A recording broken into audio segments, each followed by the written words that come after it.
大凤打惊人，新的剧情中许七安已经到7品5副炼神境了，而且这位的实力比普通的炼神境强者还要更加强大一些。这一点从许七安调查桑博案的时候潜水的时长就能看得出来，而且许七安之前在炼气境界就能一刀差点斩杀了7品的朱成柱，就看得出来许七安是可以越级杀敌的。事实上，许七安的成长之路上也都是一直在不断的越级挑战，甚至后面以1品半步武神的实力大战超品强者，这大概就是主角的待遇。最终许七安成为了武神，才能够在同境界里面杀那些超品如同砍瓜切菜一般的简单容易。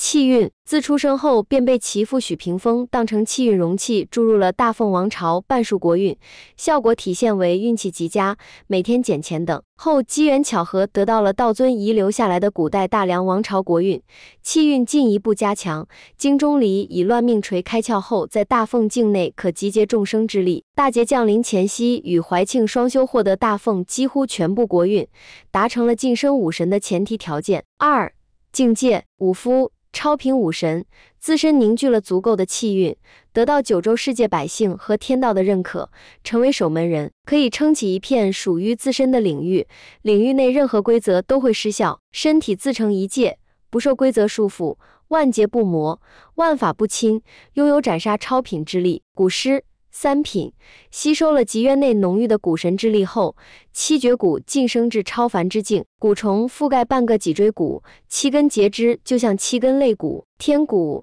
地蛊、情蛊、毒蛊、心蛊、暗蛊、尸蛊均踏入超凡境界。蛊虫已具备产生自我意识的条件。玉碎，魏渊战死后，许七安的局势陷入前所未有的危机。为报魏渊知遇之恩，为了保卫大凤疆土，许七安在玉阳关前领悟了这种极端的义。绝境之人，退无可退。此义发于心，出于刀，只为玉碎，不为瓦全，伤人伤己。此招分为锁定、蓄力、斩击3个阶段，对目标释放出无法躲避、无法抵挡的攻击，敌人和自己同时遭到重创，也可以将自身受到的伤害完全返还给敌方，两败俱伤，玉石皆焚。缺陷是只有一击之力，此招只有当许七安处于必死之境，陷入绝望的时候，方可发挥出最大威力，才能真正契合许七安的道。3. 武学，天地一刀斩，从打更人藏经阁获得的残缺刀到绝学，由一位1品武夫所创，坍他全身气机，集中于一点，挥出登峰造极的一刀。注：世上没有什么东西是一刀斩不断的，如果有，那么建议逃跑。狮子吼，恒源所教的佛门绝学，此术既是观想法，又是绝学。此法震荡元神，震慑敌人，修炼到高深境界，即使是道门阴神也难以免疫。心剑，骆玉衡传授的人宗剑法，虚浮以元神修炼，以精神力为磨剑石，日日不辍的磨剑。他无法斩肉身，专斩元神。养意，楚元稹所教的秘诀，将情绪积攒，压缩于刀剑之内，化作剑气或刀气，日复一日，积少成多，最后一次性全部爆发。金刚不败神功，与佛门赌赛赢得金刚经，习得佛门护体神功金刚不败，拥有极强的防御力。神功大成时，皮肤和血液转为金色，精血中自带金刚神功的神威，脑后出现至刚至阳的火环，专克阴冷邪祟以及水系法术。4. 蛊术，弑君战后被封魔定，封印了修为，恰逢丽娜转赠7绝蛊，其由天蛊老人或天蛊婆婆花费数十年炼制而成，为南疆蛊族7部集大成之作，同时拥有7蛊之力，自此开始修行蛊术。天蛊，食天时，知地利，移星换斗，窥视天机。力蛊，让五官变得敏锐，增强气力，提升恢复力。情蛊，释放无色无味的气体，催情周围的生物。毒蛊，制造各种毒素，吸收毒物，恢复身躯。心蛊，与目标对象共情，控制动物行为。暗蛊，隐匿气息和身形，借助阴影跳跃。尸蛊，释放子蛊激素在尸体中，操纵其行动。5. 其他技能，刑侦破案技巧，钱是从事刑侦破案工作锻炼出来的技巧，观察细致入微，从一切可以利用的条件中提取出有用的资讯，大胆猜想，小心求证，一步步得出真相。瞒天过海易容术，从千面女飞贼葛小晶处得来的战利品，与普通易容术不同，它并不是做一张惟妙惟肖的人皮面具，而是直接改变容貌。方法是制作特殊药水敷脸半炷香时间，让脸部血肉发烫，出现融化，然后配合独有的行气法门，改变面部五官，效果维持12个时辰。当然，也可以主动复原。铜皮铁骨镜的武者需要3倍的药水，面部浸泡时间延长1刻钟。上古房中双修术，从雍州城外的地宫古墓里得来的双修之法，练到高深处，男女之间知根知底时，会进行短暂的融合，气机、元神等将短暂的交互，真正的你中有我，我中有你。6. 道具，军弩，宋清赠送的法器，比普通的铁器更加坚硬，韧性也更强。弦是由南疆的6目毒蛛的蛛丝和七彩蚕的蚕丝糅合而成。偷袭的情况下，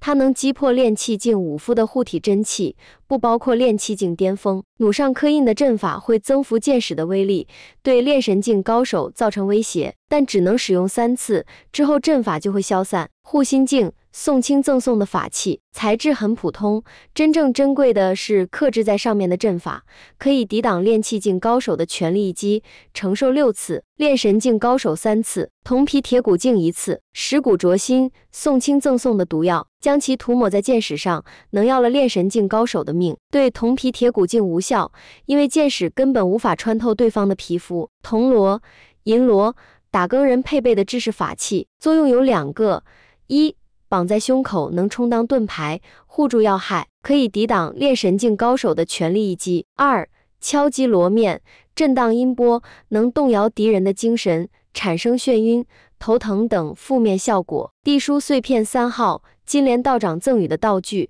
道门至宝地书的一部分，一面巴掌大的玉石小镜，可以其他地书碎片持有者线上聊天，也能够当成储物法器，还可以用来收取龙气。儒家法术书，云麓书院几位大儒赠送的书籍，以儒家秘法记录诸个体系的法术，可通过消耗书页来施展其他体系的能力，不过事后需要承受反噬，且施展的法术效果越强，遭受的反噬越大。玉扳指，杨公赠送的法器，沾染了儒家强者的气息，以浩然正气温养，日积月累，具备一定的神意，可辟邪。符剑，骆玉衡所送的符咒，其中蕴含了仁宗到手的建议，灌入神念后可以当作通讯道具联系骆玉衡，也能通过契机激发，勉强发挥出骆玉衡的意剑之威。太平刀，许七安的标志性武器，由2代监正亲手炼制，一柄暗金色的长刀，刀身色泽内敛，刀锋锐利。这口刀的外观介于前世的唐刀和太刀之间，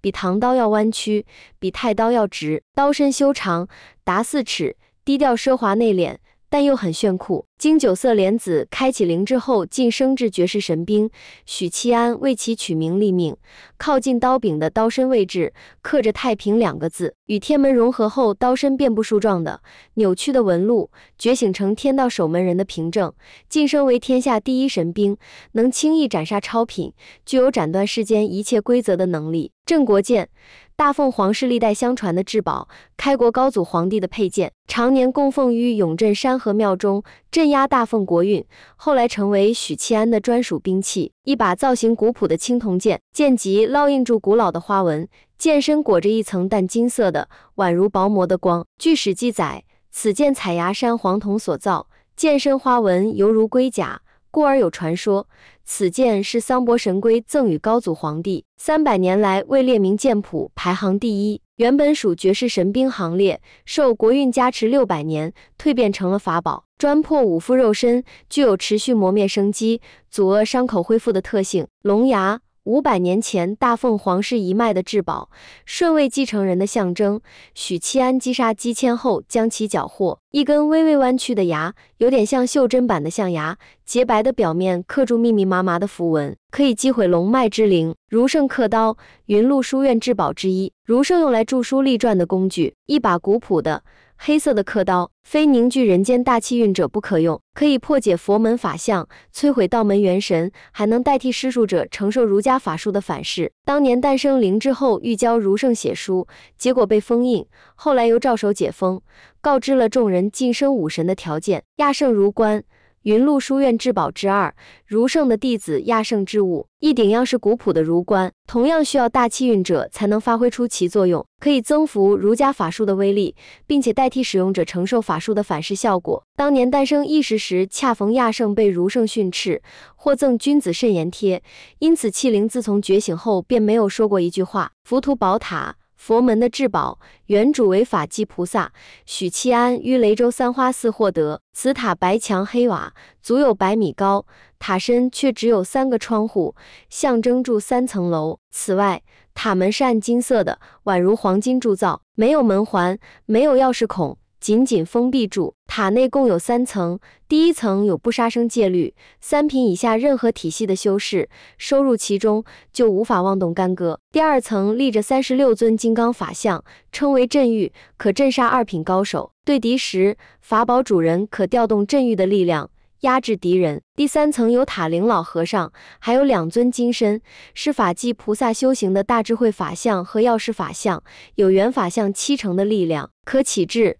可救人，但无法对敌。浑天神镜，万妖女皇的梳妆镜，许契安游历江湖时获得。半块青铜镜，外沿包裹住藤蔓状的花纹，光滑的镜面映出一只没有睫毛的眼睛。一件威力强大的法宝，能照彻9州，凡是被他照到的人，元神会被摄入镜中，肉身不得自由，生死行为尽受其操纵。大眼珠子手串，2代间正用具备空间神通的神魔之眼和9尾天狐的毛发炼制而成的道具。手绳由银白色的秀发编织而成，串着一颗拇指指甲盖大小的玻璃珠，珠子内蕴藏着漆黑的树瞳，具有空间转换的能力，包括传送、空间切割、隔空取物等。7坐骑，小母马，一匹体态优雅的母马，原为其二叔许平志的坐骑，后被许平志送给许契安。灵龙，中州独有的灵兽，通体雪白，长着细密的鳞片，脊背有一块平坦的甲胄，